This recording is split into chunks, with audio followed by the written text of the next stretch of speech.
Hello, it's Iino. I would like to broadcast Iino Sans Logistics Radio. Today, I would like to talk about container ship ONE is second, only to Toyota in profits. Concerns over one leg of the strike. ONE, Ocean Network Express, a container shipping company, jointly owned by NYK, MOL, and Kawasaki Kisen Keisha, is performing well.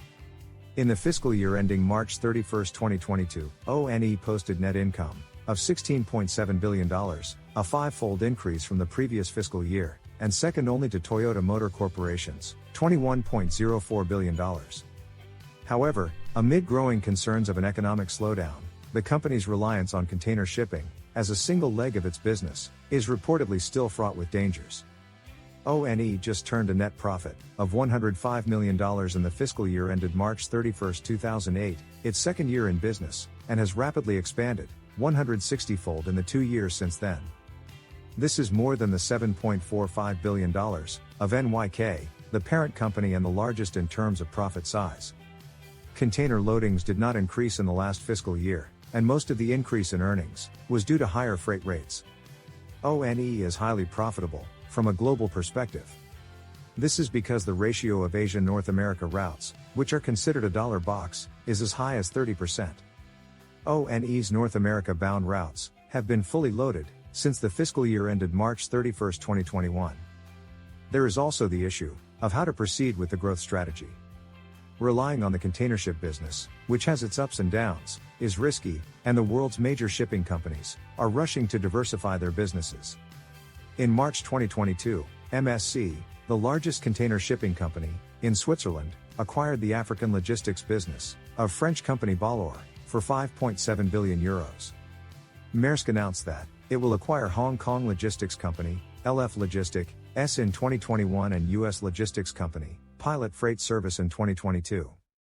And it announced also the establishment of a cargo aircraft company, Maersk Air Cargo in April.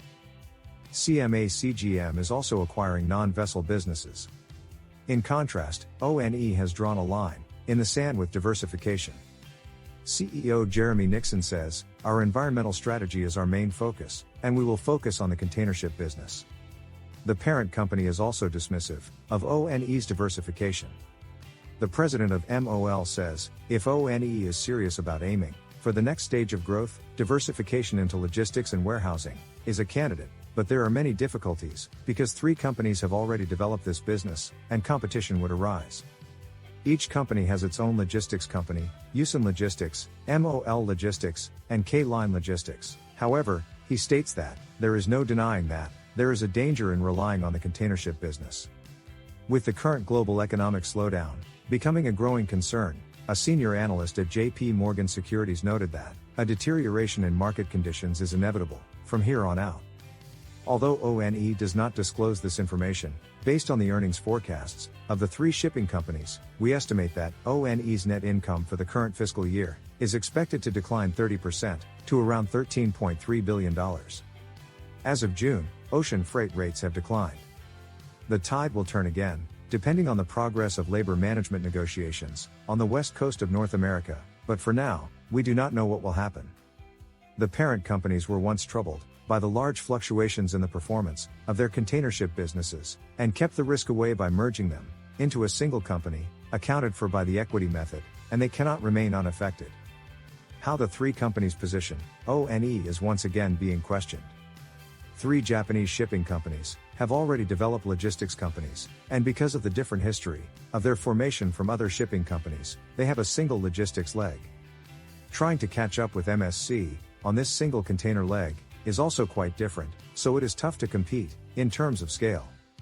Therefore, they are focusing on the environmental position, which other shipping companies are also consciously working on.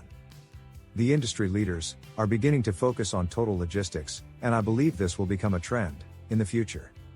The scale of Japanese transportation is not large, and routes involving Japan will no longer be a strength. It will be interesting to see if the current strategy will work in the future, when India and Africa, rather than Asia and Southeast Asia, become production areas, or when near shore becomes the standard. That's all for today. Thank you.